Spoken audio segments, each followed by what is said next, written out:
Hi, I'm Poh-Tai. Today is the unboxing of Kingston KC3000 with 4TB of storage. So let's begin. So as you can see, this is the cover of this NVMe. Let's open this box now.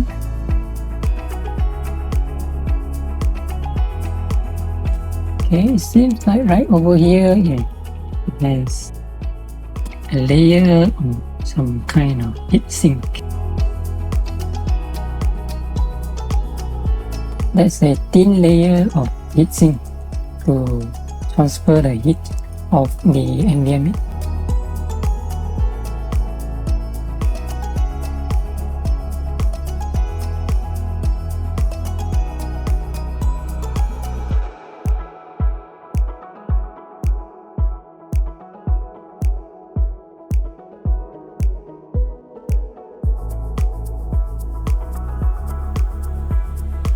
Thanks for watching and see you next time.